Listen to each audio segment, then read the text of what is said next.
Buenas tardes, damos comienzo a la clase en la cual desarrollaremos el modelo atómico de Bohr.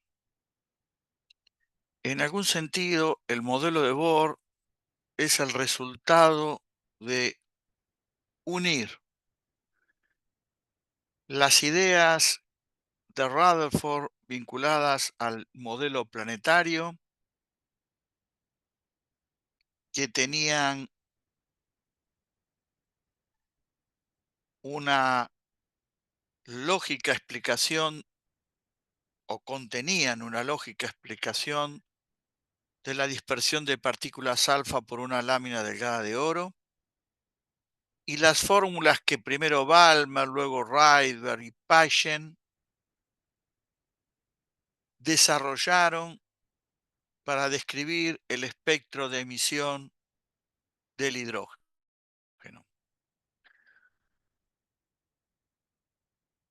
Bohr desarrolló su modelo a través de tres trabajos que publicó entre 1913 y 1914, uno dedicado a desarrollar el modelo del átomo de hidrógeno, luego el modelo del átomo de helio y finalmente las ideas para ser aplicadas en átomos multielectrónicos.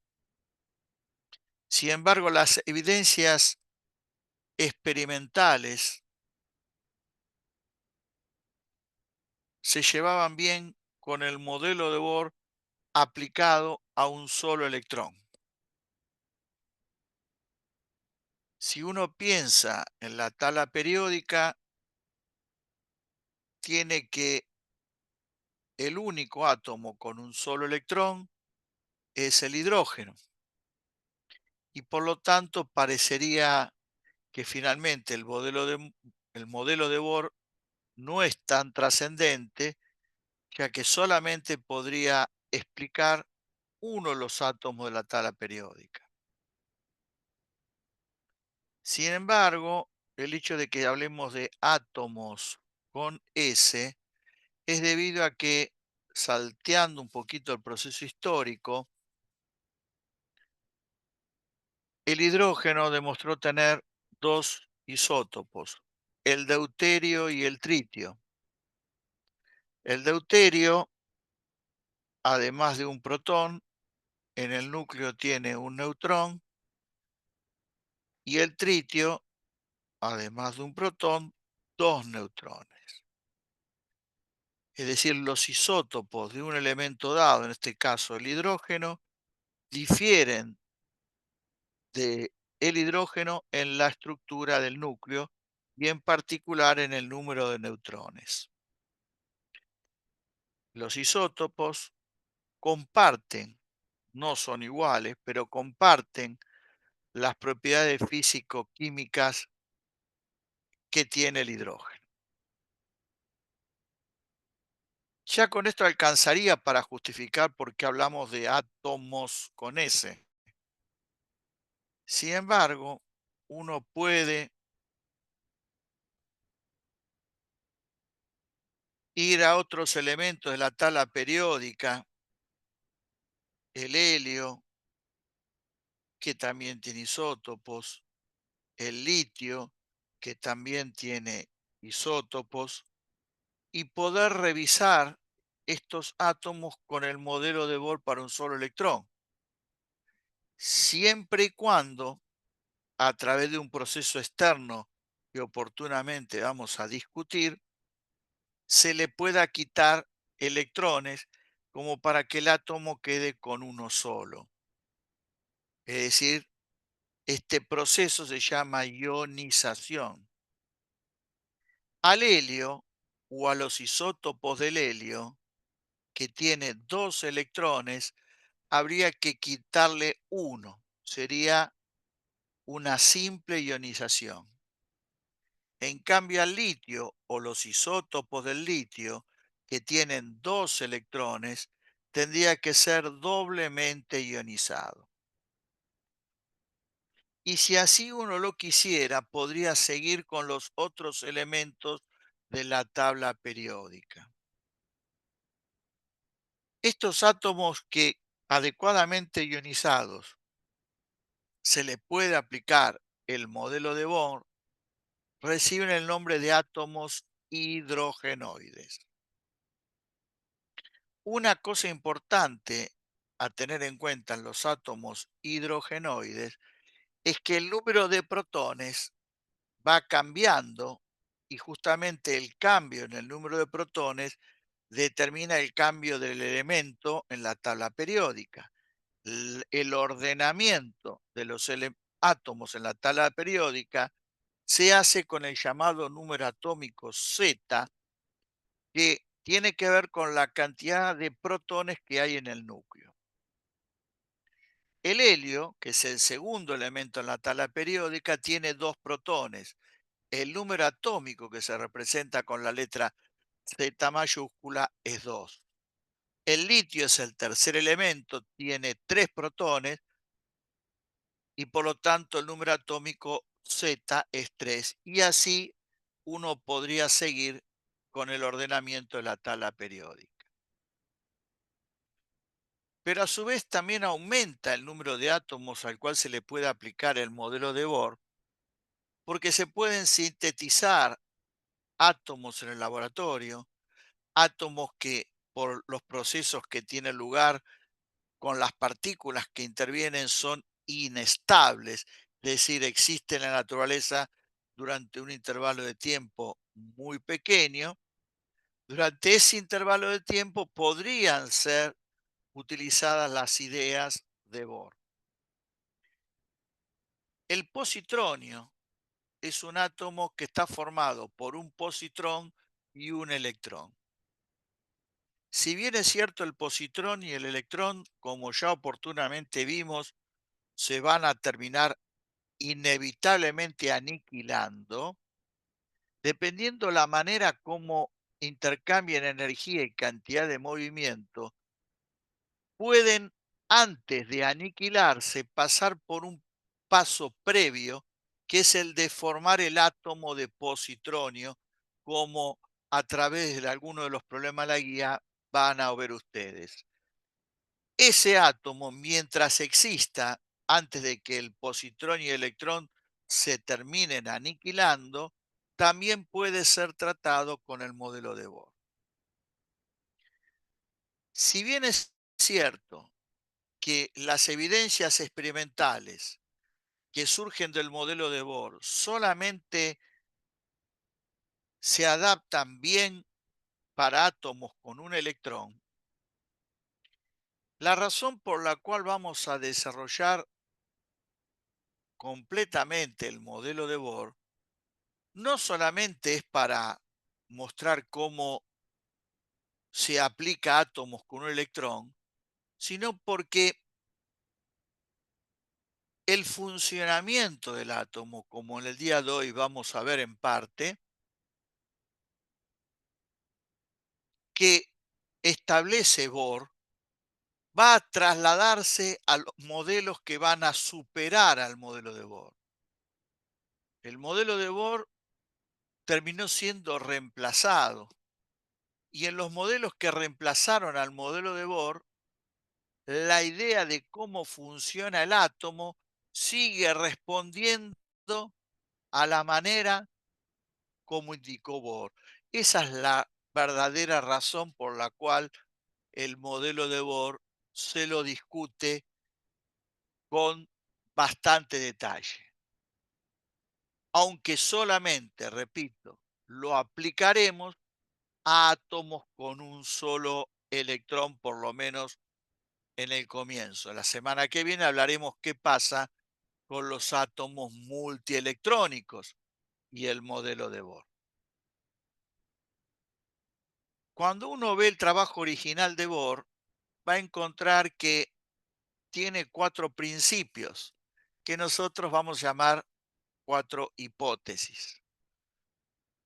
Las cuatro hipótesis que presento yo son las mismas que presenta el libro y son las mismas que presenta cualquier texto del mismo nivel que el libro que usamos en este curso. Si uno compara esas cuatro hipótesis contra las 4 hipótesis barra principios que usó verdaderamente Bohr, vamos a encontrar que hay 3 que son iguales y hay una que es diferente. La razón de esto es porque todas las cuentas que resultan de la utilización de las hipótesis son más fáciles con el esquema que voy a presentar yo o el libro o cualquier texto en comparación con las cuentas que surgirían de la utilización de las 4 hipótesis que formalmente estableció Bohr. Para ser más preciso, hay una hipótesis en el modelo de Bohr que nosotros la vamos a dar como una consecuencia o un corolario de las que vamos a dar nosotros. Y la hipótesis que en cambio vamos a dar nosotros y que no está en el modelo de Bohr, en el modelo de Bohr es una consecuencia, un corolario de las que el propio Bohr da. El alterar esto es lo que conduce a una simplificación de los cálculos y por eso no se sigue estrictamente el orden histórico en cuanto a la manera sobre cómo enunciar los principios que utiliza Bohr. Aclarado esto, vamos a ver la primera hipótesis, hipótesis que también está presente en el modelo de Bohr original, y es la que establece que el electrón se mueve en una órbita circular alrededor del núcleo, según lo establecen las leyes de la mecánica clásica. Antes de entender lo que esto significa, lo primero que se percibe es que Bohr, con su hipótesis 1, lo que está diciendo es, vamos a continuar con la idea del modelo planetario sugerido por Rutherford. Porque en algún sentido lo que está diciendo, con otras palabras, es eso. El modelo del átomo es el modelo planetario de Rutherford. En particular, ¿qué significa que el electrón se mueve en una órbita circular según la ley de la física clásica? Si consideramos que la masa del núcleo es muy grande comparado con la masa del electrón, podemos considerar que el núcleo está prácticamente en el centro de masa del sistema. Y entonces la única partícula que se mueve es el electrón. ¿Cuál es la fuerza que determinaría el movimiento del electrón? La fuerza de Coulomb. Como esto va a ser aplicado para el hidrógeno, pero también para un átomo hidrogenoide, vamos a imaginar que la carga en el núcleo se escribe como Z veces la carga eléctrica del electrón, que multiplicado por la carga eléctrica del electrón define el producto de las cargas como establece la ley de Coulomb. Esta fuerza de carácter central es la que determina el movimiento circular uniforme que está describiendo el electrón alrededor del núcleo. Y esta fuerza es igual a la masa por la aceleración normal del electrón.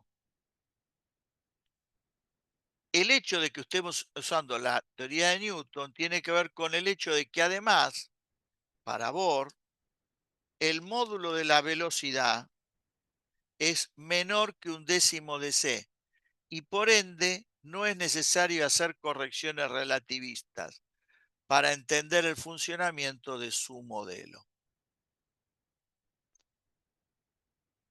Repito, esto no es más que establecer que el modelo que describe el átomo está inspirado en el modelo planetario de Rutherford. La hipótesis 2 que doy yo, les aclaro que el orden de las hipótesis no es importante porque las hipótesis son independientes y compatibles y por ende pueden ser dadas en el orden que uno quiera. Pero la que a mí me gusta dar como hipótesis 2 es la que si uno va al trabajo original de Bohr, no la va a encontrar como tal, pero sí la va a encontrar como un corolario de las que sí él escribe. ¿Por qué es necesario aclarar esto tanto?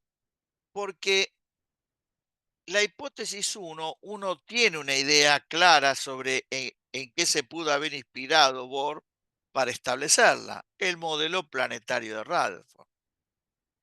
¿En qué elemento se puede inspirar Bohr para establecer la hipótesis 2, que establece que el electrón solo puede moverse en órbitas circulares, llamadas órbitas permitidas, alrededor del núcleo, en las cuales se tiene que cumplir que el módulo del momento cinético del electrón es n por h barra, donde n es 1, 2, 3 en adelante, y lo que se entiende por h con una línea arriba, h barra, no es otra cosa que h sobre 2pi. Bueno, si uno lee por primera vez esta hipótesis, la pregunta acerca de cómo se le ocurrió que debía pasar esto no es algo que pueda contestarse, salvo que uno tenga en claro que esta hipótesis en realidad, en el modelo original de Bohr, era una consecuencia. Si uno estudiara profundamente la evidencia experimental anterior a que Bohr diera su modelo, había alguna evidencia experimental obtenida por un físico que mostraba lo que estamos diciendo a través de la hipótesis 2, la idea de que el momento cinético está cuantizado. Pero en realidad, si uno tiene en cuenta todo lo que comenté, ya deja de preguntarse qué es lo que lo llevó a Bohr a establecer que el módulo del momento cinético del electrón es n por h sobre 2pi. Idea que expresa que el módulo del momento cinético del electrón está cuantizado. Es un h barra, 2h barra, 3h barra. Y desarrollado, el módulo del momento cinético es esto, tomando como centro de momento al núcleo para este movimiento de electrón en torno al núcleo, el vector momento cinético es perpendicular al plano de la hoja y saliente, y R, M y esta B en módulo definen el módulo del momento cinético. La unidad de H, que es la misma que la de H barra, es una unidad de momento cinético, claramente, Joule segundo. Pero bueno, no es fácil aceptar de que el módulo, el momento cinético, está cuantizado y que solamente el electrón puede moverse en órbitas circulares que respondan a esta idea de que el momento cinético en módulo está cuantizado. Como vamos a ver enseguida, el radio de cada órbita va a quedar afectado a partir de esta condición que estoy identificando como la número 2. Las hipótesis 3 y 4 también son las hipótesis que aparecen en el modelo original de Bohr. La hipótesis 3, ¿qué intenta resolver? El problema que tuvo el modelo planetario. El modelo planetario, lo discutimos la clase pasada, ¿qué problema tuvo? Y el hecho de que si yo tengo una carga acelerada en una órbita cerrada, elíptica o circular, emitiría ondas electromagnéticas que le harían perder energía potencial eléctrica, aumentaría su energía cinética y en una trayectoria espiralada colapsaría contra el núcleo. Entonces empiezo con una estructura donde el electrón orbita alrededor del núcleo y termino con el electrón impactando con el núcleo. Como decíamos la clase pasada, esa estructura es completamente inestable. Pero Bohr no sostiene el modelo de Rutherford, sí. Y entonces, ¿cómo evita el problema de la trayectoria espiralada y de la hipótesis de Maxwell? Bueno, si uno acepta la hipótesis 3, tiene que aceptar que mientras que el electrón se mueve en una órbita circular permitida, también llamada órbita estable, la energía permanece constante. Justamente como la energía permanece constante, la órbita es estable. Es decir, mientras un electrón está haciendo un movimiento circular uniforme, no emite ondas electromagnéticas. Esto es como decir, la hipótesis de Maxwell está muy bien, yo sé que tiene verificación experimental en muchas situaciones, pero cuando yo traslado la idea de Maxwell a una situación en el mundo microscópico, ya deja de funcionar la hipótesis de Maxwell como Maxwell la estableció. Esta lógica de decir que me saco de encima el problema que me trae, en este caso, la hipótesis de Maxwell, diciendo que a nivel microscópico la hipótesis no vale, parece una forma rara de sacarse de encima un problema, pero es absolutamente razonable. Y pongo como ejemplo lo que pasaba entre los físicos clásicos y el nacimiento de la teoría especial de la relatividad.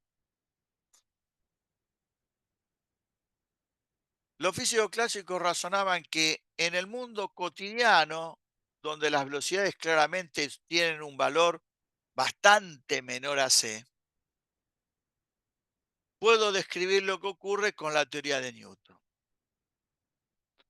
Si la velocidad aumentara a cualquier valor, porque para los físicos clásicos no existía límite en la velocidad, por más grande que fuera la velocidad, la teoría que explicaría lo que pasa debería seguir siendo la teoría de Newton. Que es una manera de decir, la teoría de Maxwell funciona en el macromundo, sí. En el micromundo del átomo también tiene que funcionar. Sin embargo, ¿qué fue lo que pasó? Que la teoría de Einstein dice, no solo hay un límite en la velocidad, que los físicos clásicos no tienen, sino que la teoría que describe todo lo que ocurre en el intervalo de velocidades permitidas es esta teoría, no la de Newton. Y la de Newton solamente queda como un caso particular de esta teoría que estoy desarrollando. Bueno, en algún sentido, con la teoría de Bohr va a pasar lo mismo. En vez de que las ideas de Maxwell determinen lo que pasa a nivel microscópico, la teoría de Bohr va a ser lo que va a describir verdaderamente el problema y luego vamos a ver cómo se junta esto con el hecho que en el macromundo sí funciona la teoría de Maxwell.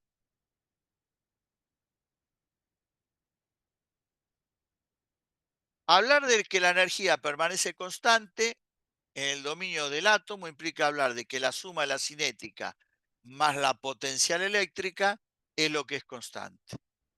La cinética, como es una expresión clásica, es un medio de mv cuadrado, y esta es la energía potencial eléctrica, considerando que la energía potencial eléctrica en el infinito es igual a cero.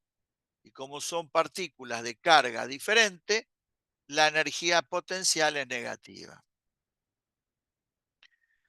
Si uno de la expresión de la hipótesis 1, esta, cancela el cuadrado este con este, puede despejar lo que es mv cuadrado. El valor que es mv cuadrado, que está acá, sería este. Esto se pone acá, se desarrolla la cuenta y queda este resultado que está acá. que muestra que esa energía E que permanece constante y que es suma algebraica de la energía cinética más la potencial eléctrica, es negativa y que depende de R. Que sea negativa, para ustedes quizás puede ser una curiosidad, pero para aquel que conoce la teoría de Newton aplicada para explicar el modelo planetario, del sistema planetario, sabe que, como ya decíamos la vez pasada, si tengo dos objetos en interacción a través de la fuerza de interacción gravitatoria de Newton, y uno está ubicado supuestamente en el centro de masa del sistema, el otro se mueve realizando una cónica, que puede ser abierta, rama de hipérbola, parábola, o cerrada, elipse, circunferencia. Y lo que determina la excentricidad de la cónica tiene que ver con la energía del sistema E. Y para que realice una cónica cerrada, la energía E tiene que ser negativa. O sea, que el resultado sea negativo para aquel que conoce bien la teoría de Newton para explicar el sistema planetario no les debe llamar la atención, porque finalmente la fuerza que liga al electrón con el núcleo responde a la estructura matemática de ser proporcional a 1 sobre r cuadrado, que es lo que requiere la teoría de Newton para que la de menor masa, si la de mayor masa está en el centro de masa, haga o realice una cónica. El tema está que acá no tenemos la información que tenían los físicos sobre el movimiento de los planetas, y entonces era especulativo determinar qué trayectoria describiría. Y como ya comentamos, se optó por la de mayor simplicidad, que fuera una circunferencia. El hecho de lo que está dando la energía E, este valor en particular, que es la mitad de este, también es un hecho que queda contenido en el conocimiento del estudio que con la teoría de Newton se hace del sistema planetario, ahora trasladado al sistema del átomo. Se dice que representa la energía de los estados ligados, porque justamente si el electrón hace una órbita cerrada, para nosotros por ahora es una circunferencia, pero podría ser una elipse, la evidencia experimental luego sería la que determinaría cuál es la verdadera trayectoria cerrada que describe. El electrón está ligado al núcleo y el estado de energía es negativo. Si uno en la expresión del módulo del momento cinético igual a nh barra despeja la velocidad del electrón y la eleva al cuadrado, se obtiene esto. Si uno va a la expresión que sale de la hipótesis 1, que es esta, previo a haber cancelado este cuadrado con este r, se obtiene esta expresión, se hace un poco de álgebra ordenando los términos y queda esta expresión, la número 5, que da cuenta de cómo calcular el radio de las llamadas órbitas permitidas. Es decir, el radio de aquellas circunferencias en las cuales se cumple que el módulo del momento cinético del electrón está cuantizado. Esta fórmula fue muy importante porque fue la primera vez que a través de un modelo atómico se tenía una cuenta para realizar y que establecía cuál era el tamaño de eso que se llamaba átomo. Tanto en el modelo de Thomson como en el modelo de Rutherford, el posible tamaño del átomo estaba estimado. En cambio, acá sale a través de manejar por ahora tres hipótesis cuál sería el tamaño del átomo. Si pongo n igual a 1, sería el radio de la primera órbita, n igual a 2 el radio de la segunda, R igual a 13 de la tercera, y así sucesivamente, lo que muestra que el radio de las distintas órbitas permitidas está cuantizado. Y ya puedo calcular de esta manera el radio de la primera órbita de un átomo hidrogenoide o del hidrógeno donde Z vale 1. Todas las constantes, dejando afuera a n cuadrado y a z, termina dando el número 0,53 Armstrong, que da cuenta de que justamente para el hidrógeno el tamaño del átomo está en que el radio de la primera órbita es 0,53 Armstrong. Lo que mostraba que las estimaciones que se hacían con los modelos anteriores no estaban tan desacertadas. Pero esto ya dejaba de ser una estimación, sino empezaba a ser un cálculo de sería el tamaño de eso que llamo átomo. Si en esta cuenta, en vez de elevar al cuadrado, dejo B como NH barra sobre MR, y el R que está acá lo reemplazo ahí, se obtiene una expresión que da la velocidad en términos de un montón de constantes, z y n, expresión que muestra que también el módulo de la velocidad del electrón en su movimiento alrededor del núcleo también está cuantizado.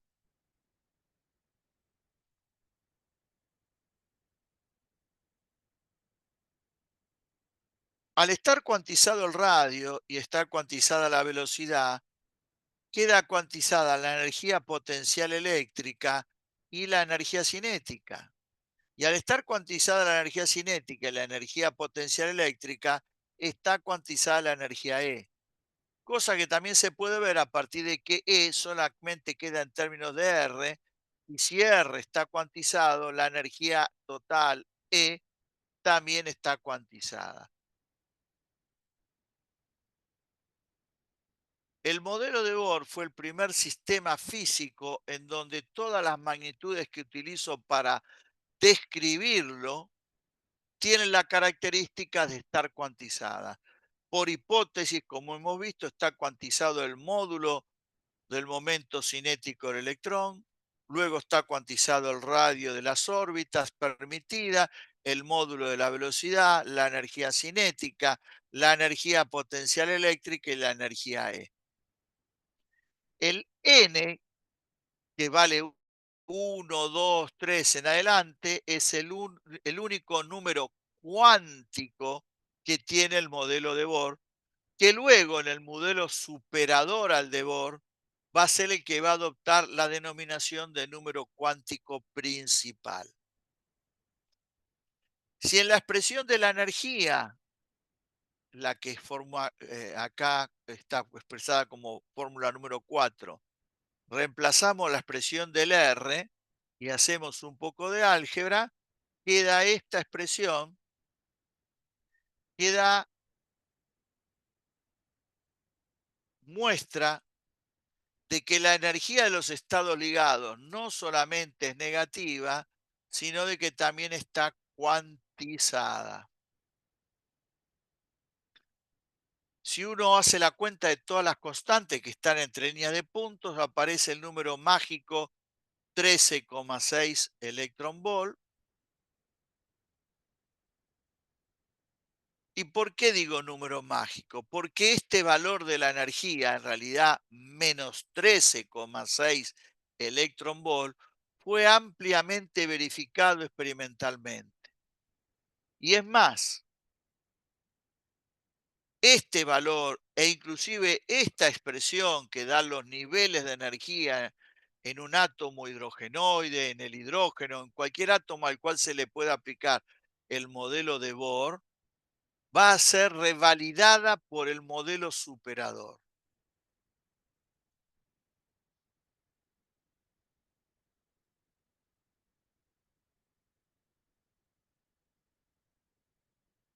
La expresión, en vez de tener que acordarse de todas las constantes que uno entonces tiene que recordar, es esta que está acá. donde si pone Z igual a 1, piensa en el hidrógeno y después con Z igual a 2, 3, como hemos visto antes, los distintos átomos hidrogenoides a los cuales se le podrían hacer cuentas con esta fórmula como acabo de decir. En cualquier átomo, si yo considero que n vale 1, tengo lo que se llama el estado base o estado fundamental, el estado de menor energía de ese átomo.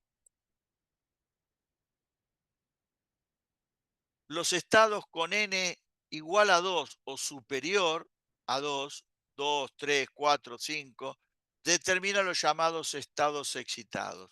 No hay que perder de vista, a esta altura del partido, entiendo que no sería necesario que lo diga, pero igual lo voy a hacer, que en valor absoluto, conforme n crece, esta cuenta se reduce.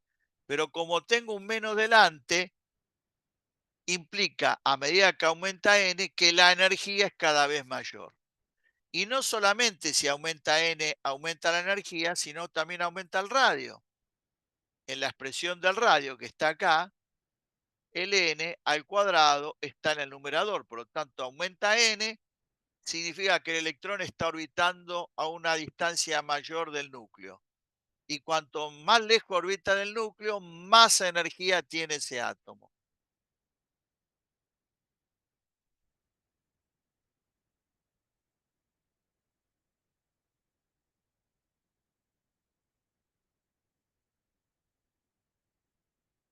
La hipótesis 4 es justamente la que le da sentido a lo que comenté antes, y que es que a pesar de que el modelo de Bohr va a terminar siendo reemplazado, inclusive para describir al átomo de hidrógeno, la manera sobre cómo funciona el átomo que sugiere Bohr va a superar al modelo de Bohr. Y el primer indicio acerca de cómo funciona el átomo, según Bohr, está expresado en la hipótesis número 4, que establece que cuando el átomo se encuentra en el estado de energía E sub i, espontáneamente pasa a un estado de energía E sub j, tal que E sub j es menor que E sub i, emitiendo un fotón cuya energía es esto que está acá.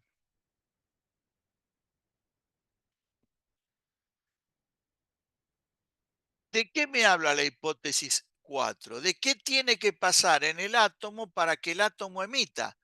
Recordemos que lo que tuvo que ver con la aparición en escena de la fórmula de Balmer, de Rydberg, de Paschen, tuvo que ver con el hecho de que un gas dentro de un tubo, cuando se generaban los rayos catódicos, emitía radiación primero visible, después se comprobó que también emitía en el infrarrojo y hasta se había logrado detectar una línea en el espectro de emisión en la zona del ultravioleta. Y si cuando está en una órbita circular no emite, hipótesis 3, ¿cuándo emite?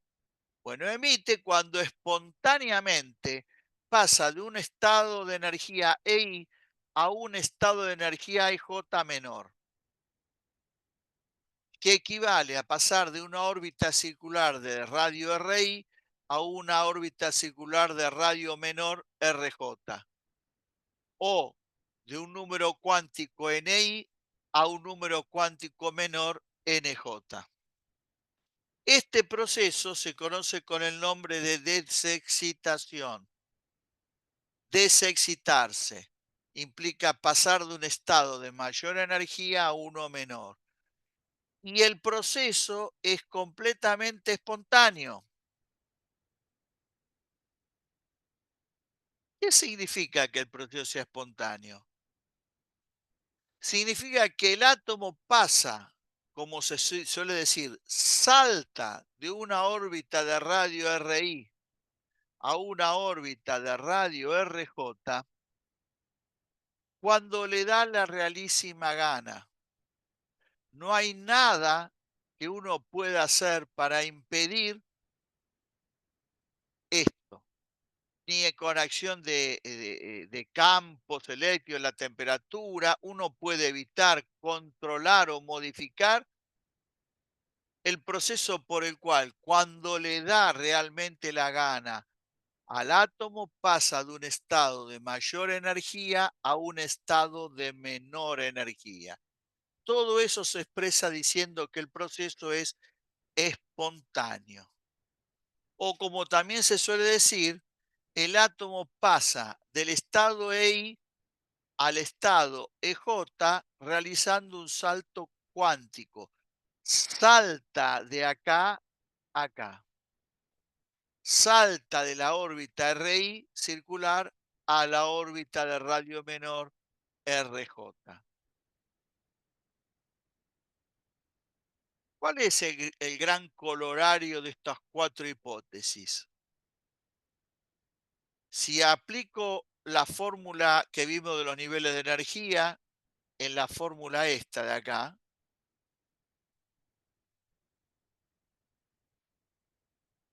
y la frecuencia del fotón como la pongo como C sobre lambda, y el Hc pasa dividiendo, esto adopta un formato equivalente al que usamos para escribir la fórmula de Balmer, la de Paschen, con el formato de Rydberg. De hecho, 13,6 electronvolt dividido Hc en las unidades que corresponda, me da el valor de la llamada constante de Rydberg, como hablamos la clase pasada. Esto lo voy a poder aplicar a cualquier átomo, pero las fórmulas naturalmente surgieron para el átomo de hidrógeno, donde Z tiene que valer 1. Y entonces, si pongo que NJ vale 2 y NI vale 3, 4, 5 en adelante, queda la fórmula de Balmer escrita en el formato de Rydberg. Y si pongo NJ igual a 3 y el NI vale 4, 5, 6 en adelante, aparece la fórmula de Paschen también escrita en el formato de Rydberg. Estas dos fórmulas, las recuerdo que comentamos la clase pasada, se conocían previa al modelo de Bohr.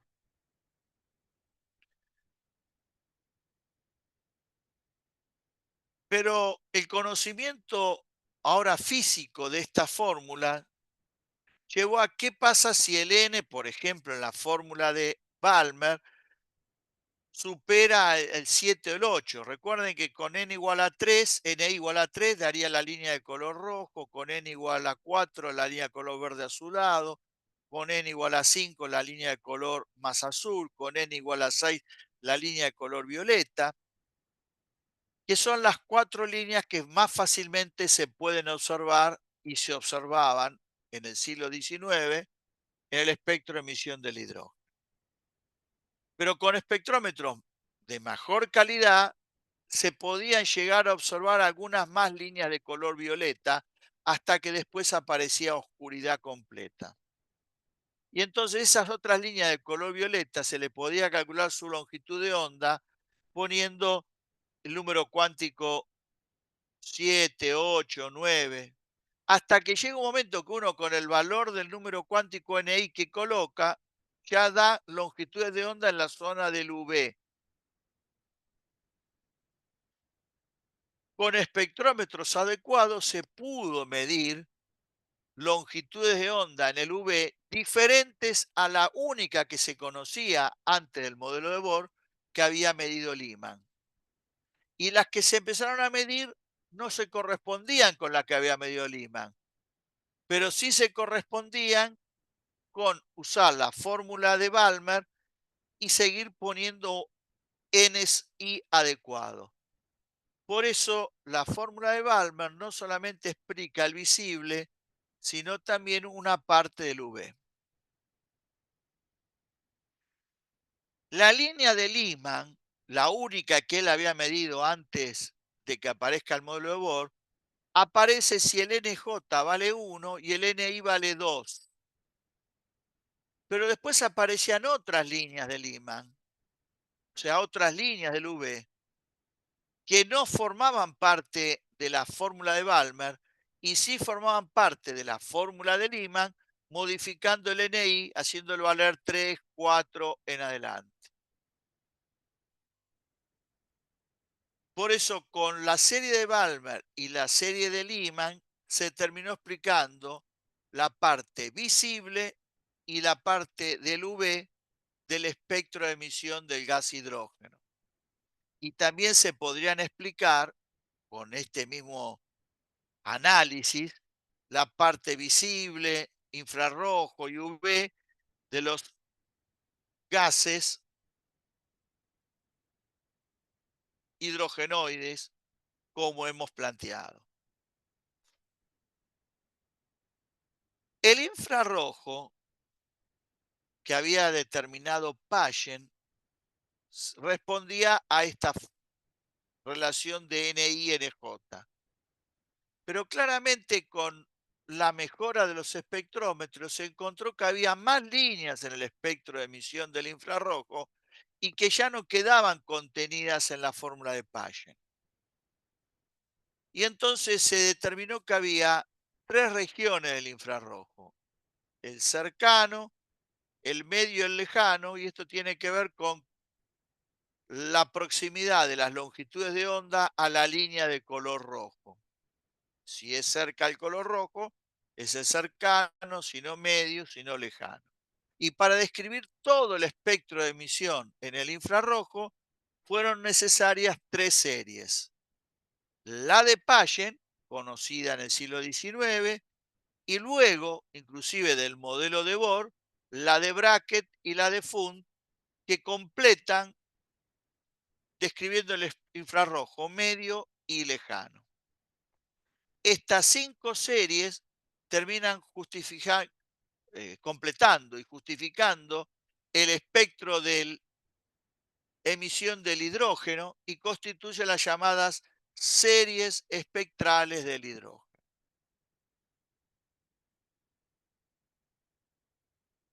Este, repito, es el gran corolario nuestro.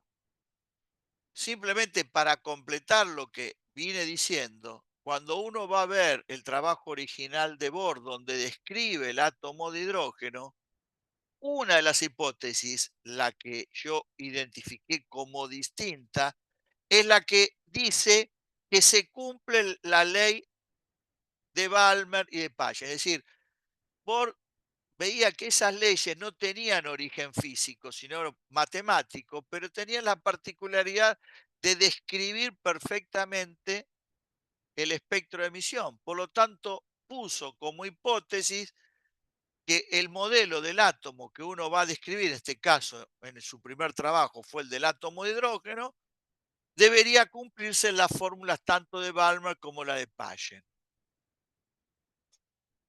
Bueno, a cambio de esa hipótesis, nosotros pusimos la de que el módulo del momento cinético del electrón está cuantizado. ¿Qué ganamos? Que al poner esta como hipótesis, las fórmulas de Balmer, Paschen, Brackett y Pfund surgen como un corolario, como una consecuencia. Si no, hay que hacer todo un trabajo matemático un poquito más complicado y hasta inclusive con esa expresión y con un trabajo matemático un poco más complicado, se puede llegar a demostrar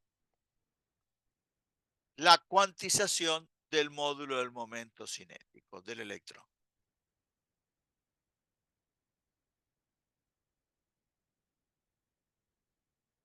Todo lo que tiene que ver con el proceso que da lugar en el átomo cuando el átomo se desexcita, se acostumbra a representar en lo que se llama un diagrama de niveles de energía. En un eje se coloca el número cuántico n y alrededor de cada n una línea que representa el nivel de energía que le corresponde. Yo voy a hacer el diagrama para el hidrógeno donde Z vale 1 y voy a usar esta fórmula para calcular los niveles de energía. Los cuatro primeros niveles son estos que resultan de dividir 13,6 dividido 1, 13,6 dividido 4, 13,6 dividido 9, 13,6 dividido 16, sin nunca olvidarse del signo menos que describe el estado de energía correspondiente. ¿Por qué paro en 4? Porque lo que quiero demostrar me alcanza y sobra con llegar a este n igual a 4. Y enseguida va a quedar claro qué pasaría si hago un gráfico con un n superior. A medida que aumenta n, el módulo de la energía decrece en la forma de 1 sobre n cuadrado. Por eso la distancia que hay en energía entre el primer estado y el segundo es mayor que la que hay entre el segundo y el tercero y es mayor que la que hay entre el tercero y el cuarto, cosa que se traslada a la distancia que hay entre cada uno de los n consecutivos.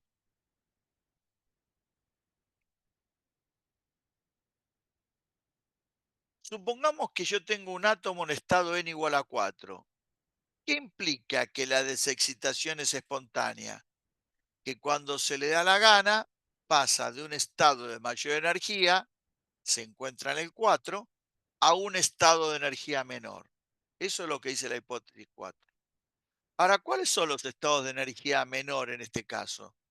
Y el n igual a 3, el n igual a 2 y el n igual a 1.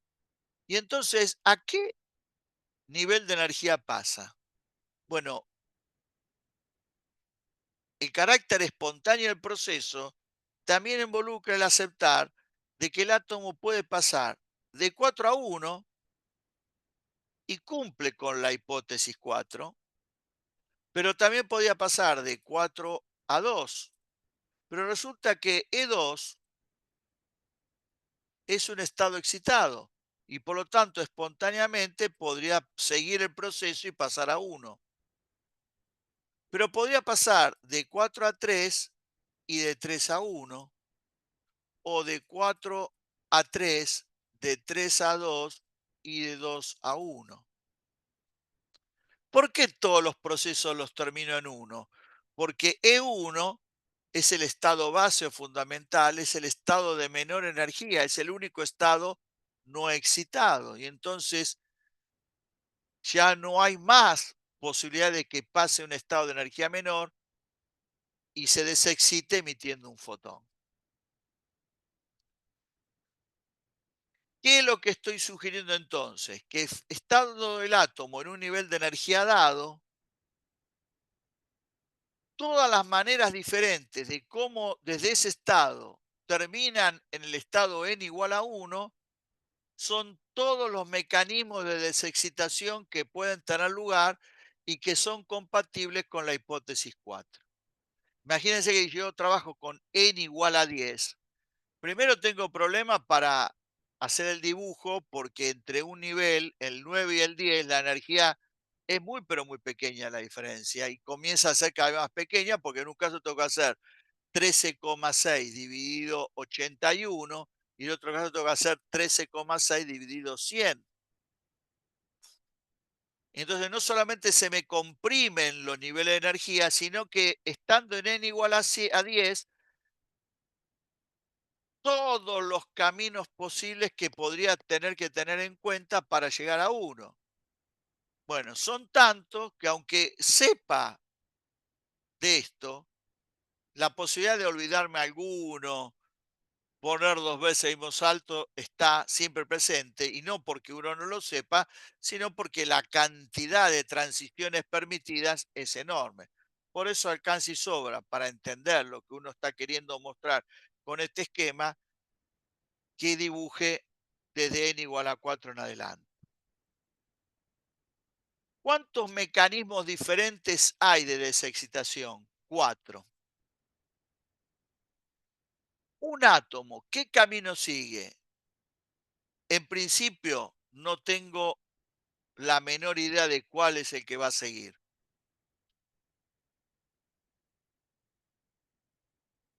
En un modelo superador existe la posibilidad de evaluar en alguno de estos caminos algo parecido a la probabilidad de que siga un camino del otro. pero en el modelo de Bohr eso no está contenido. Por lo tanto, cualquiera de los caminos son posibles. Ahora, un solo átomo sigue uno de los caminos. Pero claro, uno no va a tener normalmente un átomo excitado, va a tener una muestra. Y esa muestra está controlada por el número de Avogadro. Por lo tanto, si yo tengo una muestra de átomos en n igual a 4, un conjunto va a seguir este camino, otro va a seguir este, otro va a seguir este, otro va a seguir este. Y en total, si yo estudio el espectro de emisión del gas en estas condiciones, ¿cuántas líneas del espectro diferente voy a poder observar? 6.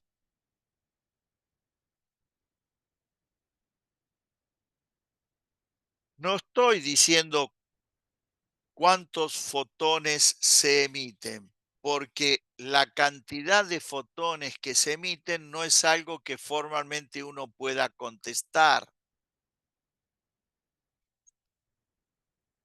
porque técnicamente no sé de antemano cuántos átomos van a seguir este camino, este o este. En algún camino se emite un solo fotón, en otros caminos se emiten dos y en otros caminos se emiten tres. Por lo tanto, no es relevante y no lo podemos calcular con los elementos que tenemos, la cantidad de fotones que se pueden emitir. Pero sí podemos darnos cuenta que todos los fotones emitidos se pueden agrupar en 6 energías diferentes, que son las que resultan de hacer las transiciones 4,1 está en la energía del fotón, 4,3 o 4,2, acá está, 2,1 acá, 4,3 está acá, 3,1, 3,2. Acá están las 6 energías posibles en las que se pueden agrupar todos los fotones emitidos. 6 energías diferentes, 6 frecuencias diferentes, 6 longitudes de onda diferentes. Por eso el espectro de emisión es discreto, es de líneas. Esto, por otra parte, es un problema de la guía. O sea, no solamente estoy haciendo una discusión teórica del tema, sino indirectamente estoy haciendo un problema de la guía. ¿Se puede conectar esto con lo que vimos antes? Sí, de la siguiente manera. Si yo tomo la serie de Balmer, el primer n que voy a utilizar acá es el NI, que vale 3. Después el n que vale 4. Después el NI que vale 5. En realidad, si yo en la fórmula voy poniendo el NI variable y dejo fijo el NJ, lo que estoy calculando es la longitud de onda del fotón emitido a través de esta fórmula 1 sobre lambda en la transición desde cualquier nivel en un solo salto cuántico a 2. 3, 2, 4, 2, 5, 2, 6, 2. El primer valor que toma en Balmer, NI, es 3. 3,2 es la primera línea de Balmer. 4,2 la segunda línea. 5,2 la tercera. 6,2 la cuarta y así sucesivamente. Si yo miro esto mismo en la serie de Payen, veo que 4,3, 5,3, 6,3, es decir, con la fórmula de Payen puedo calcular la longitud de onda de los fotones emitidos en todas las transiciones que en un solo salto cuántico terminan en 3. 4, 3, 5, 3, 6, 3. 4, 3 es la primera línea de Payen porque el NI 4 es el primer valor que puedo poner. Primera línea, 4, 3, segunda línea, 5, 3, tercera línea, 6, 3. Todos los saltos cuánticos que en un solo salto cuántico terminan en 1 tienen que ver con la serie de Lyman. 2, 1, primera línea. 3, 1, segunda línea. 4, 1, tercera línea. Y lo mismo bracket y fun. Si uno tiene en cuenta que este salto es el 4-1, salgo en 4 y termino en 1. Como termino en 1, está involucrada la serie de Lyman. 2-1 primero, 3-1 segundo, 4-1 tercera de Lyman. Este salto cuántico termina en 2. 2 tiene que ver con Balmer. 4-2, segunda línea de la serie de Balmer. 3-1, vuelve a tener que ver con Lyman. Primera línea porque es el 2-1. El 4-3, primera de la serie de Payen. El 3-1, segunda de la serie de Lyman. El 3-2, primera de la serie de Balmer. ¿Hay que saber esto? Por supuesto, porque así es como se codifica la información en los problemas. Si yo digo en un problema, se quiere analizar en el espectro de emisión la tercera línea de la serie de Brackett. Si ustedes no saben lo que esto quiere decir, no van a poder resolver el problema. Por lo tanto, tienen que entender la lógica de esta manera de codificar la información. En particular, históricamente el espectro de emisión del hidrógeno en el visible fue lo primero que se observó. Y esas 4 líneas tan importantes a las cuales se les midió por primera vez la longitud de onda, tienen una manera de ser codificadas particular y que es la siguiente.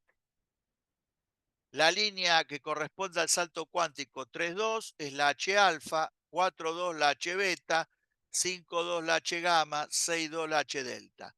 La H alfa es la línea de color rojo, la H beta la línea de color verde azulado, la H gamma la línea de color azul y H delta la línea de color violeta. Que son las 4 líneas que históricamente primero fueron observadas en el espectro de emisión del hidrógeno y tienen esta particular codificación adicional a la otra. Entonces yo puedo hablar acá, como dice acá, primera línea de la serie de Balmer o H alfa, es lo mismo. Segunda línea de la serie de Balmer o H beta y así sucesivamente con la tercera y la cuarta.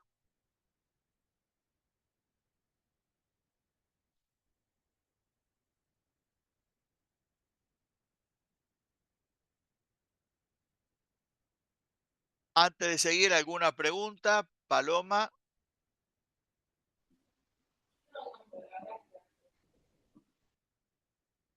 te escucho, pero no muy bien. No hay problema.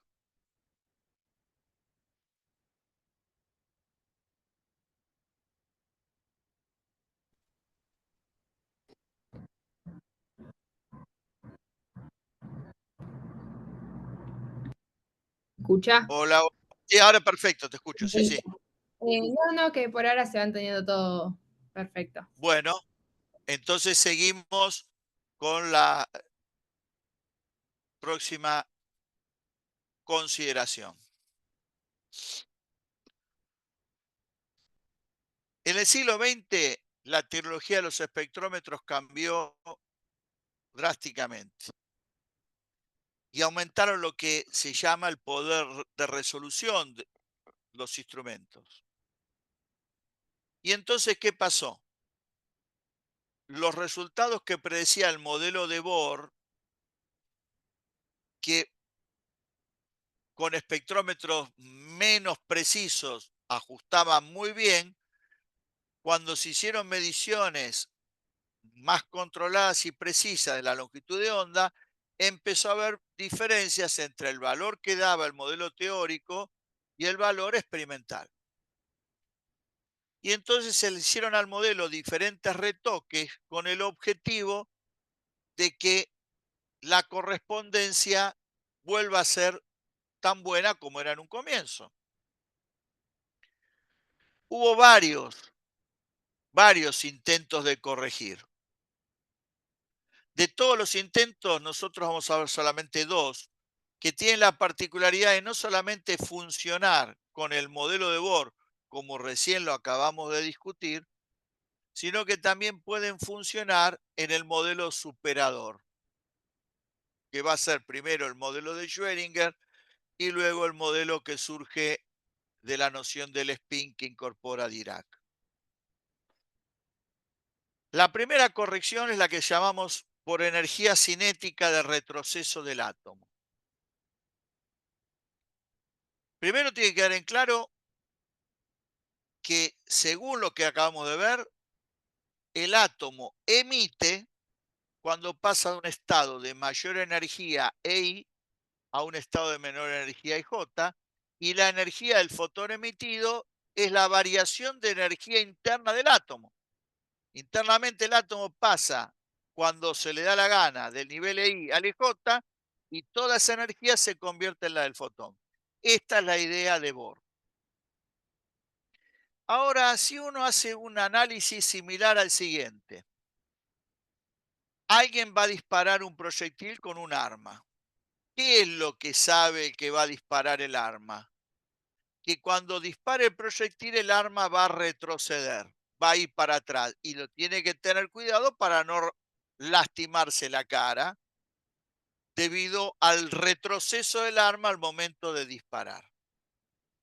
¿Cómo se explica esto desde el punto de vista físico? El sistema arma-bala inicialmente está en reposo, o sea que la cantidad de movimiento del sistema es nula.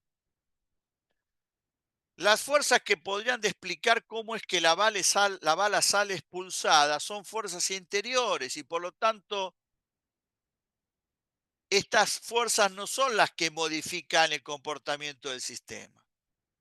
Y las fuerzas exteriores, que en este caso tendrían que ver básicamente con el peso, están contrarrestadas por la acción del que va a disparar, que la tiene con la mano y evita que caigan. Por lo tanto, está en condiciones de establecerse la conservación de la cantidad de movimiento. Si inicialmente la cantidad de movimiento es nula, la cantidad de movimiento final también tiene que ser nula. Por lo tanto, cuando se dispara el proyectil, la cantidad de movimiento que se lleva la bala, digámoslo, hacia la derecha, tiene que ser igual en módulo, dirección y sentido contrario a la cantidad de movimiento que se lleva el arma hacia la izquierda. Y es lo que tiene que ver con el retroceso. Pero en algún sentido, que un átomo dispare un fotón es equivalente a que un arma dispara una bala. Y por lo tanto, en el momento que el átomo dispara un fotón, la cantidad de movimiento que se lleva el fotón hacia la derecha debería ser compensada por la misma cantidad de movimiento en módulo, dirección, pero obviamente sentido contrario hacia la izquierda, y es la cantidad de movimiento que el átomo como un todo debería adquirir. O sea, por una simple analogía con un hecho perfectamente conocido, uno se da cuenta de que esto es lo que debería pasar y que no se ve representado en la ecuación de balance de energía que está acá de Bohr. Para completar, vamos a hacer un esquema de la situación. Esto representa un átomo en un estado de energía inicial excitado. Cualquiera puede ser. Puede ser en igual a 2, 3, 4, cualquier estado excitado.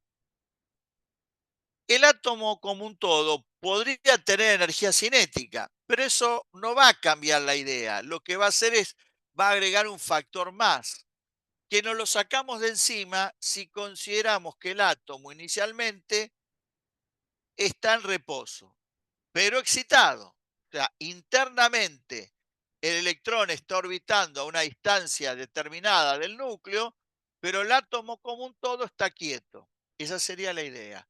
Equivalente al arma que sostiene el tirador y todavía no disparó. El tirador dispara,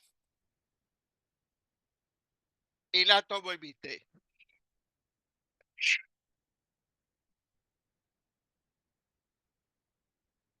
¿Qué emite un fotón? Que es este. el arma retrocede, el átomo retrocede. Ahora, como emitió un fotón, es porque pasó de un estado de I a un estado de J menor. Por eso, en este dibujo, hago orbitar al electrón más cerca del núcleo. Esta es la idea de comparar el disparar un proyectil con que el átomo dispare un fotón. La conservación de la energía, ¿a qué daría lugar? Esta sería la energía inicial, E, que sería la energía debido al estado en el cual se encuentra el átomo, porque inicialmente está en reposo, no tiene energía cinética. Como no vamos a hacer consideraciones relativistas porque no son necesarias, no vamos a poner el mc cuadrado porque se cancelaría de un lado y del otro, entonces directamente no se pone. Todo lo que es la energía inicial es la energía del estado en el cual se encuentra el átomo, que puede ser L2, L3, L4. Este es un EI genérico. ¿Cuál es la energía final? La del fotón emitido, la del estado del átomo a nivel J, pero si el átomo adquirió velocidad, adquirió cantidad de movimiento, tiene energía cinética. Y este término de la energía cinética no está acá. Si esto se pasa restando, la diferencia que hay entre esto y lo que escribí antes, que falta el término que está acá. Un error muy común es considerar, pero HF y J, según la hipótesis 4, es esto. Claro, pero si yo supongo que HF y J es esto, es como estar diciendo que la energía cinética del átomo es cero. Y la corrección consiste en considerar que no es cero. Por lo tanto, la energía del fotón emitido y la energía cinética que adquiere el átomo ahora son incógnitas. Antes, la energía que pasaba del nivel EI al nivel EJ se convertía en el fotón y ahora la energía para pasar del nivel EI al EJ se tiene que repartir entre el fotón y el átomo y no sé cuánto se lleva técnicamente cada uno. Por eso, inevitablemente, para ver cómo se reparte entre estos dos, tengo que plantear la conservación de la cantidad de movimiento. Bueno, y acá viene lo que dio la explicación del arma y el proyectil y que vale para el átomo. La cantidad de movimiento inicial del átomo es nula, porque estoy considerando que el átomo como un todo está en reposo. Se emite un fotón, por lo tanto, la cantidad de movimiento del fotón más la del átomo ahora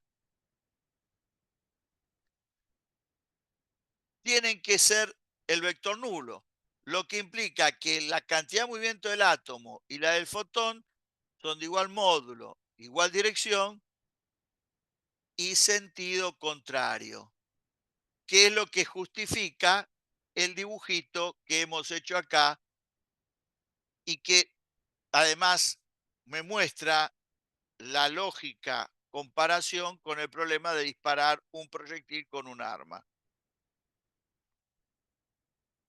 ¿Por qué se habla de energía cinética de retroceso? Lo que se va a detectar es el fotón.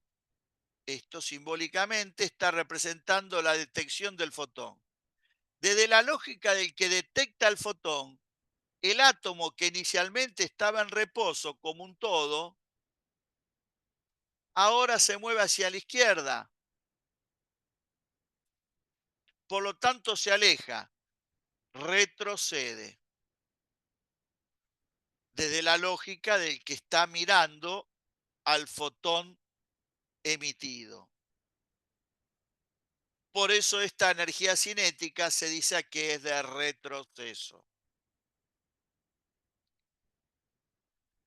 Esta es la cantidad de movimiento del fotón y como en módulo es igual a la del átomo, planteo esto, La energía cinética del átomo es clásica, es P cuadrado sobre 2 veces la masa, que equivale a esto que está acá.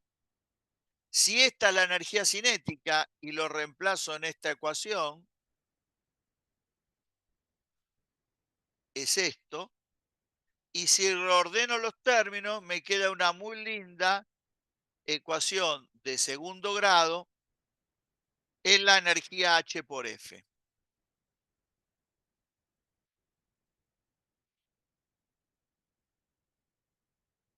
Esta expresión muestra que no es lo mismo calcular la energía del fotón emitido con el modelo de Bohr original e implicaría calcularla sin corrección con esta fórmula, a calcular la energía del fotón emitido con la corrección que me obligaría a resolver esta ecuación de segundo grado.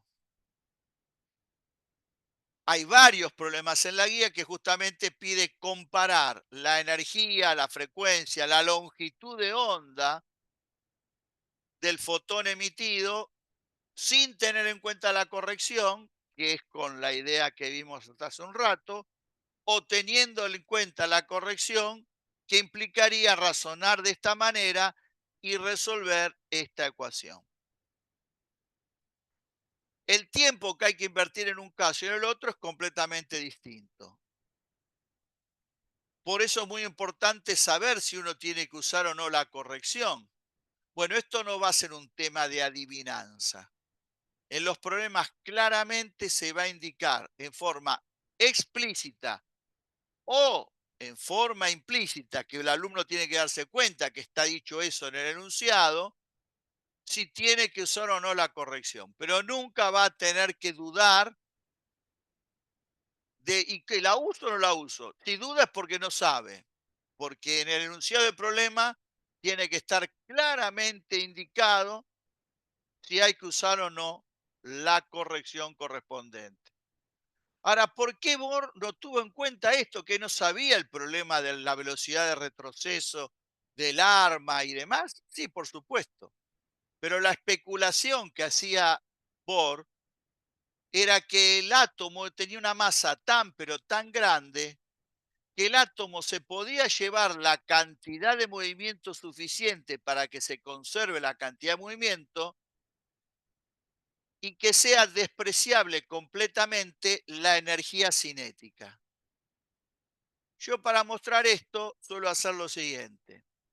Si yo tengo una masa muy grande y la multiplico por una velocidad chiquita, aunque la velocidad sea chiquita, esto es una cantidad no despreciable, salvo que la velocidad tienda a cero.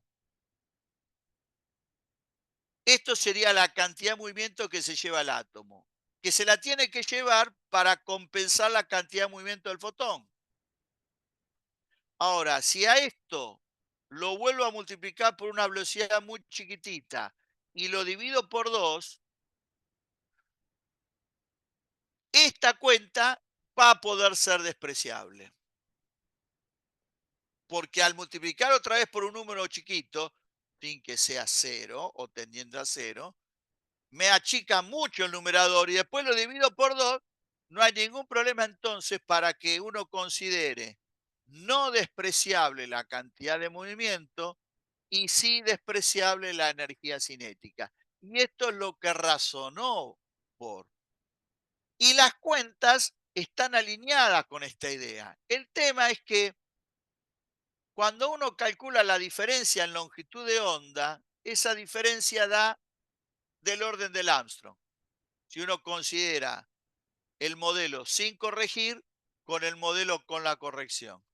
Y una diferencia de 1 a 2 Armstrong con un espectrómetro de alta resolución en el siglo XX se podía distinguir. Y entonces eso justificaba que se pudiera tener en cuenta la corrección porque esa diferencia se detectaba con un espectrómetro y entonces no era lo mismo medir una longitud de onda que otra que pudieran diferir en un Armstrong. Entonces, para que la cuenta con el modelo de Bohr de lo que experimentalmente daba, uno tenía que hacerla con la corrección.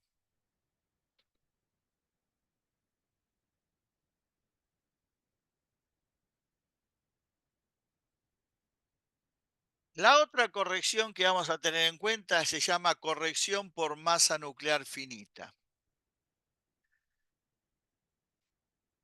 ¿Y de dónde surge? Surge de considerar lo siguiente. Originalmente en el modelo de Bohr, cuando empecé el comentario de las hipótesis, dije todo según la física clásica y dije lo siguiente. Como la masa del núcleo es mucho mayor que la del electrón, el núcleo está en el centro de masa y el único que se mueve es el electrón alrededor del núcleo. Pero para que realmente pase lo que acabo de decir, M no tiene que ser muy grande comparada con M chica.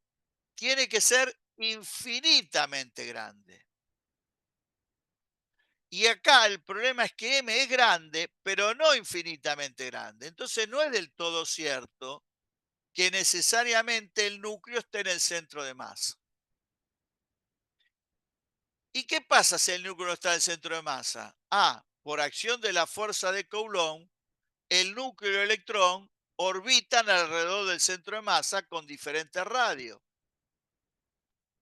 ¿Por qué?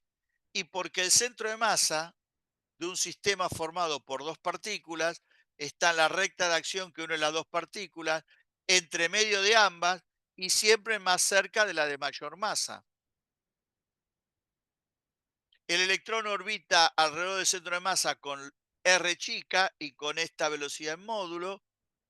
El núcleo orbita alrededor del centro de masa con r grande y con esta velocidad en módulo.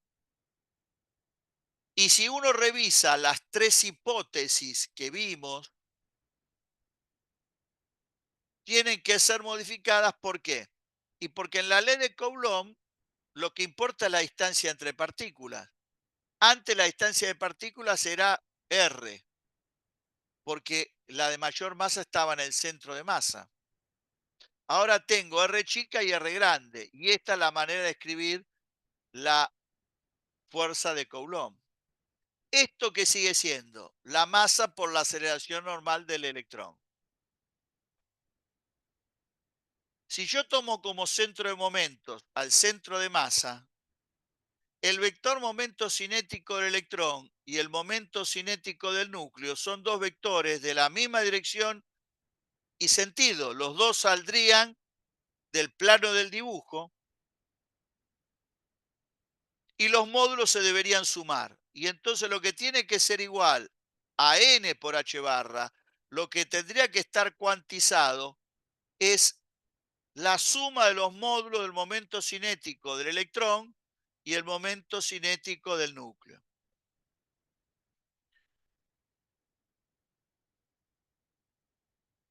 En cuanto a la expresión de la energía, a la energía cinética del electrón le toca agregar la energía cinética del núcleo, porque ahora también el núcleo se mueve. Y también tengo que corregir en términos de las distancias acá, porque la energía potencial eléctrica involucra la separación entre las dos partículas. Y ahora esa separación la expreso como R chica más R grande. Y ahora esta energía es la que tiene que permanecer constante. Entonces tengo R chica, R grande, esta B y esta B. Con el modelo de Bohr sin corregir, no tenía dos R y dos B, tenían una sola R y una sola B, y aplicando las hipótesis llegamos a una expresión de E en donde solamente queda la masa del electrón.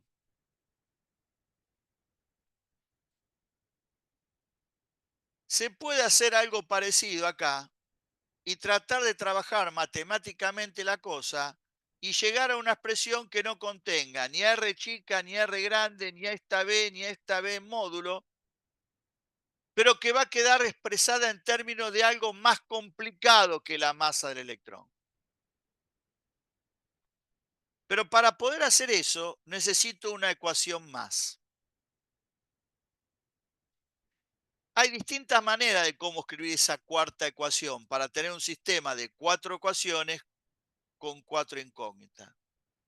Que una sería, por ejemplo, escribir esto mismo igual a m grande por esta b al cuadrado sobre r, que sería ser masa por aceleración normal del núcleo.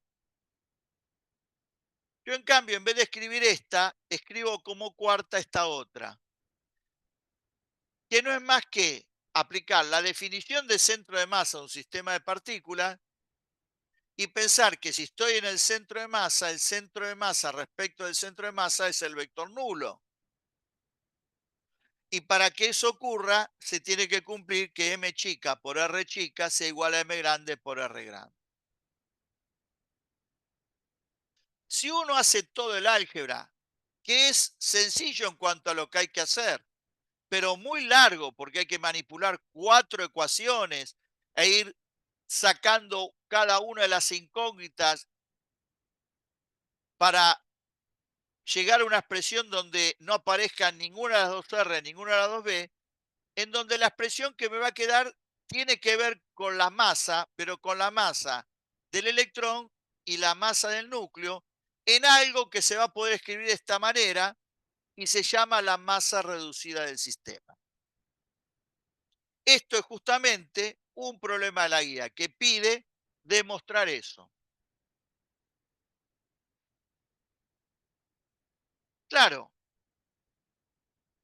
en la fórmula que obtuve yo, el procedimiento matemático es mucho más sencillo, pero usamos para simplificar esta expresión que todas las constantes, incluida la masa del electrón, daban el número mágico 13,6. Si ahora acá en vez de la masa del electrón va la masa reducida, ¿cómo hago para que aparezca 13,6? ¿Puedo hacer que aparezca 13,6? Sí. Y es escribir esta fórmula de esta manera. El 13,6 que está dentro de este número, perdón, la masa de electrón que está dentro del 13,6, lo voy a cancelar con esta m del electrón. Y acá entonces me va a quedar una expresión en términos de mu. Y esta es la manera de encontrar una forma sencilla de recordar la fórmula anterior que no implique recordar todas las constantes. Y entonces la puedo escribir en términos del 13,6 electron volt, multiplicándola por la masa reducida y dividiendo por la masa electrón, donde la masa reducida es esto que está acá, sin olvidar, como siempre, el signo menos. La demostración de esta fórmula es justamente un problema de la guía. La masa reducida, pasando el m acá abajo, se puede terminar escribiendo así. ¿Y qué muestra si yo escribo el mu de esta manera? Que si yo considerara que la masa del núcleo es mucho mayor que la masa del electrón, la masa reducida tiende a la masa del electrón y la expresión que queda entonces es la original que obtuvimos del modelo de Bohr. Quiere decir que esta fórmula contiene a esta otra. Pero si m tiende a infinito, la masa reducida es la masa del electrón y se obtiene la misma fórmula anterior. Bueno, justamente por esto viene el nombre de la corrección. La fórmula de Bohr que originalmente vimos es la que aparece si yo considero que la masa del núcleo en realidad técnicamente vale infinito. Pero si la masa del núcleo no es infinitamente grande, y de ahí el nombre de corrección por masa nuclear finita, la expresión que tengo que usar es esta que está acá. Como lo va a plantear un problema de la guía, que seguramente van a hacer en clase, el tener en cuenta esta corrección fue lo que permitió distinguir a los isótopos históricamente, digo esto, ¿eh? Fue así como se descubrieron los isótopos del hidrógeno. Cuando uno encierra hidrógeno en un tubo para luego excitarlo y estudiar el espectro de emisión, lo que emite, con el hidrógeno uno encierra deuterio y puede encerrar tritio, porque son isótopos naturales, pero que aparecen en una proporción bastante menor, sobre todo el tritio. Pero lo cierto es que conjuntamente con el gas hidrógeno puede haber deuterio y tritio. En el modelo de Bohr sin corregir,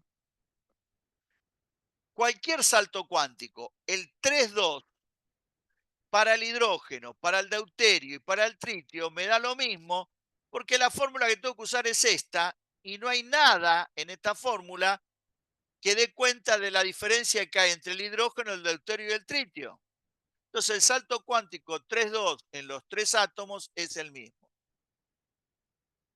Sin embargo, cuando se la estudió con un espectrómetro de alta resolución, se encontró que ese salto cuántico 3,2 podía dar dos y hasta tres líneas diferentes, dependiendo de si había hidrógeno y deuterio solo o hidrógeno, deuterio y tritio. Porque el salto cuántico 3,2 o cualquier otro para el deuterio es diferente para el tritio y es diferente para el hidrógeno. ¿Y por qué los tres son diferentes? Porque los tres tienen diferente masa nuclear. Y si los tres tienen diferente masa nuclear, los tres tienen tres diferentes masas reducidas.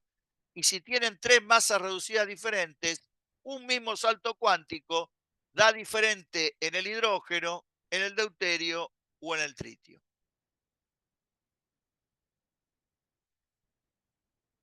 ¿Hace falta adivinar cuándo usar esta corrección? No. Igual que la otra, el problema me va a indicar claramente cuándo usar la corrección. No tengo que adivinarlo. Me lo va a indicar en forma explícita, diciéndome use la corrección, o a través del enunciado y con lo que la corrección implica, va a quedar claro que sí tiene que ser usada, pero no va a ser un tema de adivinanza. En los problemas que tienen en la guía, dentro de los adicionales, tienen problemas donde va a decir, no use ninguna de las dos correcciones, use solamente la corrección por masa nuclear finita, o use solamente la corrección por energía cinética de retroceso. No hay ningún problema en que me diga use las dos correcciones para resolver el mismo problema. Con respecto a esto, quiero aclarar lo siguiente. El hecho de que no diga estrictamente esto no quiere decir que no se puedan usar las dos correcciones simultáneamente. Porque una corrección opera sobre el mecanismo de desexcitación, la que llamamos por energía cinética de retroceso del átomo, y la otra corrección opera sobre cómo escribir la expresión que da los niveles de energía. Por lo tanto, no hay problema para que se superpongan y las pueda usar las dos al mismo tiempo. Ahora, ¿por qué eso no aparece en ningún problema de la guía? Porque proponer un problema donde aparezcan las dos correcciones, lo van a ver ustedes para cuando hagan los problemas con toda la información que yo le di. No estoy haciendo una descripción solamente teórica, le estoy dando las bases para hacer varios problemas de la guía. Van a ver todas las cuentas que son necesarias para usar la corrección por energía cinética de retroceso. Y van a ver todas las cuentas que son necesarias para hacer la corrección por masa nuclear finita.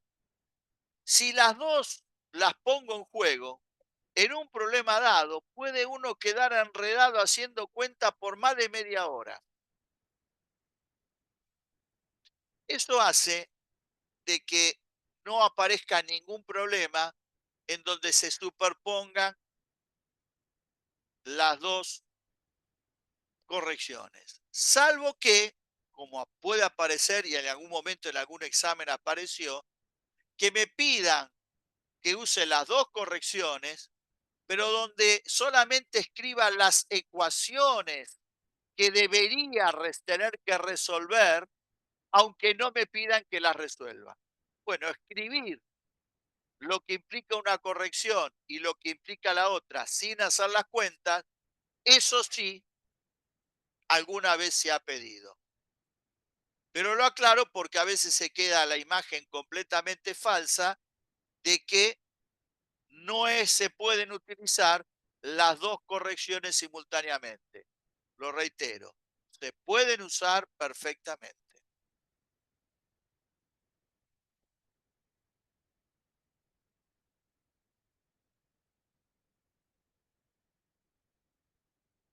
Finalmente, tenemos que revisar el principio de correspondencia. ¿Qué implica el principio de correspondencia?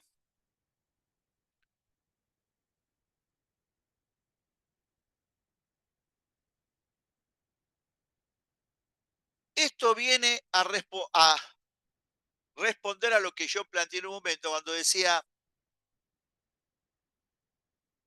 Bohr con la hipótesis 3 estableció que los resultados de la teoría de Maxwell no tienen validez en el mundo del átomo. Pero, sin embargo, los resultados de Maxwell tienen validez en otro universo, en otro mundo. ¿Hay alguna manera de conectarlos? Que era como intentar explicar, con el ejemplo que di, que los resultados de la teoría de la relatividad en todo el intervalo posible de velocidades funcionan y se reducen a los de la física clásica para cuando el módulo de la velocidad es muy pequeño, comparado con c. Bueno, falta en el análisis que hicimos como esa parte. ¿Por qué? Porque lo que va a mostrar el principio de correspondencia es que los resultados que uno puede obtener con la teoría de Bohr, al igual que los resultados de la teoría de Einstein, se reducen a los resultados de la teoría de Maxwell, como los de Einstein se reducen a los de la teoría clásica. Pero para que ocurra esto, lo que tiene que pasar que el número cuántico n sea muy grande. Claro, esto tiene conceptualmente la siguiente dificultad. En el caso de la teoría de la relatividad, establecer cuándo uno tiende al otro es fácil. Cuando el módulo de B sea mucho menor que C. Para nosotros, menor que un décimo. Listo. ¿Qué significa que el número cuántico n sea muy grande? Bueno, eso va a requerir un análisis. Pero antes de hacer el análisis de lo que va a significar n muy grande, pensemos en analizar la situación para ver cómo una teoría da resultados que se reducen a la de la otra. En la teoría de Bohr, si el átomo se encuentra en un estado de energía determinado por un número cuántico n, mayor que 1 claramente, para desexcitarse puede ir a cualquier nivel de energía menor que el n. Como hemos visto, podía pasar de 4 a 3, de 4 a 2, de 4 a 1, y después, dependiendo en qué estado se encuentre intermedio, seguir su camino al E1. Si está en el estado N, ¿puede pasar por desexcitación espontánea al N-1? Totalmente. Y esto es independiente de que el N sea grande, pequeño, o muy pequeño. Cualquiera sea el N, siempre puede pasar esto. Pero yo tengo que ver qué pasa cuando el n sea muy grande. Bueno, ahora enseguida lo vamos a ver. Esta sería la energía del fotón emitido. Claro, siempre y cuando no tengamos en cuenta ninguna de las dos correcciones que acabo de hablar.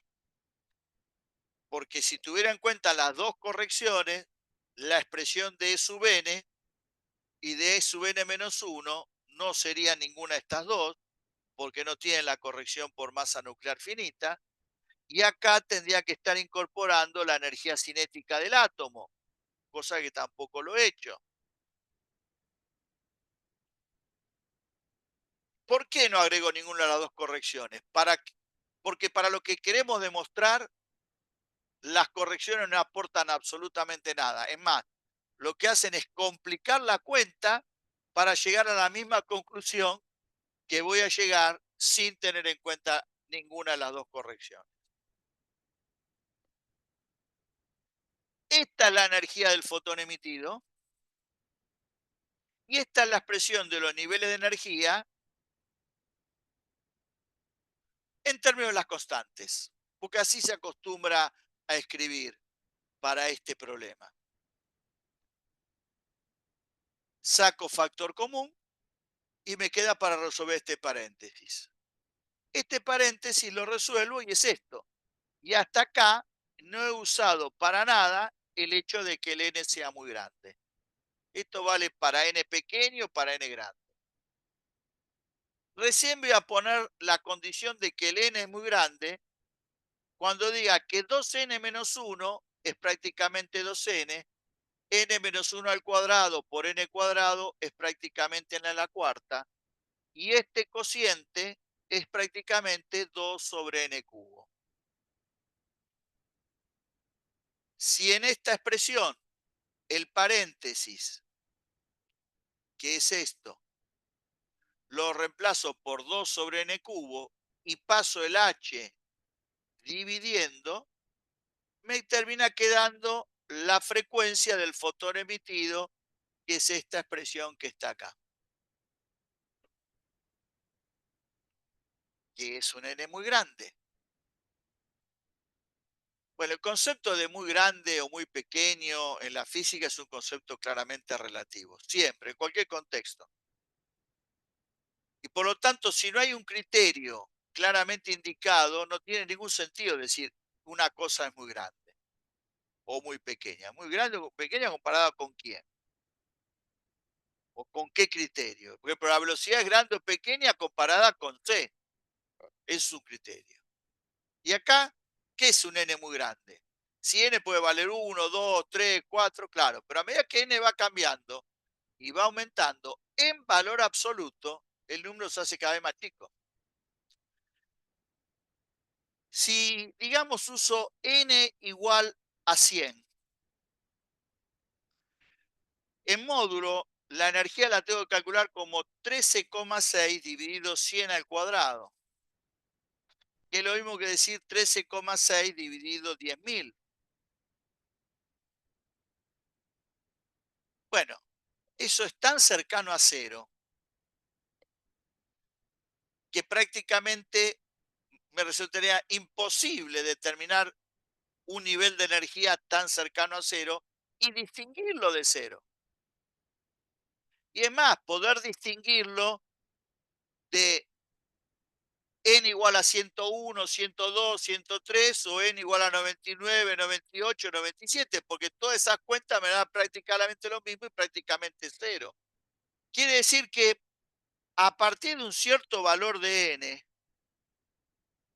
que con algún criterio vinculado a la tecnología que tenga para determinar la energía, me va a quedar establecido, la cuenta me va a terminar siendo imposible de distinguir de cero y ya para los efectos de la física es cero. Cuando llego a esa situación el n es muy grande. Eso es lo que se quiere usar.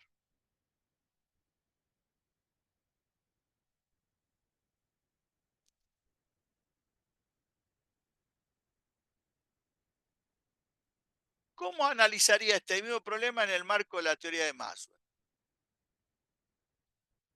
Bueno, la teoría de Maxwell, que habla de cómo una carga acelerada emite ondas electromagnéticas, idea que ya usamos un montón de veces, pero siempre la hemos comentado, nunca hemos hecho ninguna justificación formal de esto, sino hemos comentado elementos que forman parte en la teoría de la radiación de Maxwell. Si yo tuviera que aplicar la teoría de Maxwell para explicar cómo emite una partícula que quiere hacer un movimiento circular uniforme, una partícula cargada, encontraría que la frecuencia de la onda electromagnética emitida coincide con la frecuencia de revolución de esa partícula. Y esto hay que aceptarlo. Por lo tanto, si un electrón empezara a hacer una órbita circular de un radio genérico Rn, porque yo la cuenta anterior la hice para un n cualquiera. Bueno, es como si vos le dijera a Maxwell, haceme la cuenta de cuál sería la frecuencia de la onda electromagnética para un Rn genérico de radio. Bueno, la frecuencia de revolución sería igual a la frecuencia de la onda electromagnética. La frecuencia de revolución sería la velocidad angular sobre 2pi. La velocidad angular sería v sobre r. Y para el número cuántico n, este es el v y este es el r, sacado de las expresiones sin corrección alguna que hemos obtenido acá. Esta es la expresión de v sub n y esta es la expresión de Rn.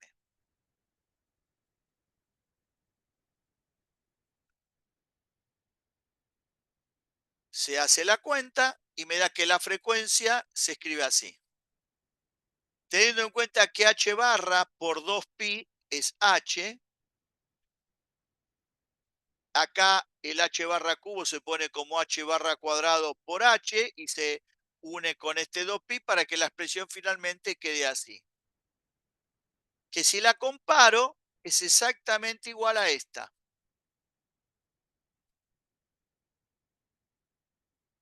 Claro, pero no hay que perder de vista una cosa. Esta expresión, la de Maxwell, vale cualquiera sea el n. En ningún momento puse ni siquiera una condición parecida a que n sea muy grande. Esto es independiente de si n es grande o pequeño. Es cómo haría la cuenta alguien con la teoría de Maxwell. Y me da lo mismo que la teoría de Bohr, pero cuando acá pongo la condición de que n es muy grande. Conclusión. Para cuando el n es muy grande, los resultados que predice la teoría de Bohr son iguales o se reducen, como uno lo quiera decir, a los mismos resultados que se obtendría con la teoría de Maxwell.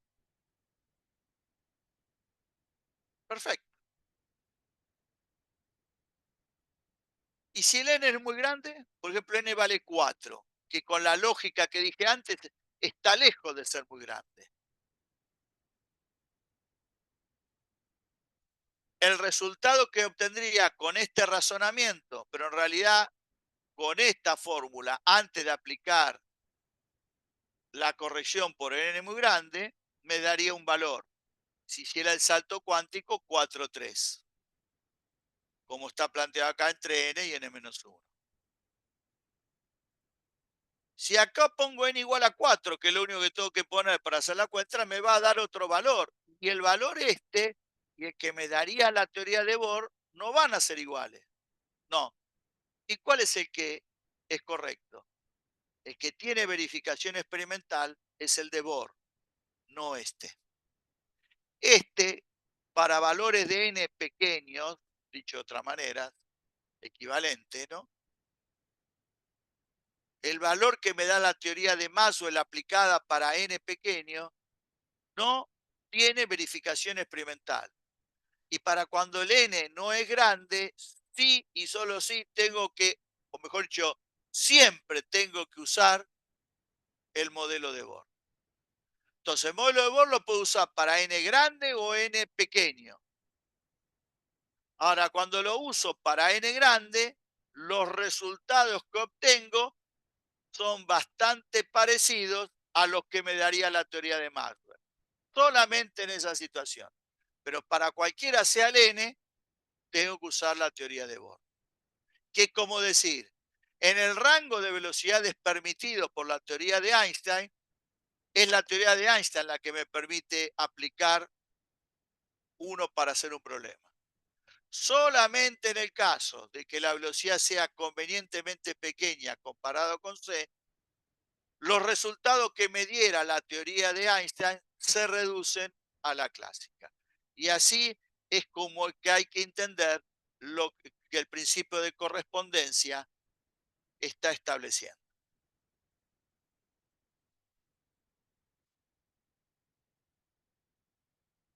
Bueno, con esto hemos dado tú un pantallazo muy importante del modelo de Bohr, muy importante para luego entender cómo va a funcionar el átomo según las teorías más modernas. Todavía falta cosas del modelo de Bohr, la semana que viene recién se va a completar según el cronograma, pero con esto no solamente he dado una clase de teoría, sino cuando vayan a la clase de problema, en particular vos, Paloma, vaya a la clase de problema, vas a encontrar que muchos de los problemas, los adicionales sobre todo, que son los que no están resueltos, se pueden hacer con simplemente las mismas expresiones que he escrito de las correcciones, porque ya te digo, con lo que he dado se resuelven varios, pero varios problemas de la guía del átomo de Bohr. Bueno, ¿alguna consulta, alguna duda, alguna pregunta? No, se entendió todo perfecto.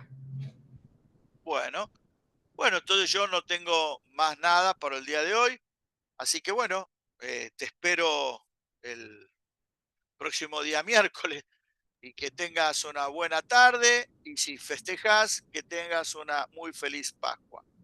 Nos vemos, Igualmente. nos vemos entonces. Hasta la próxima.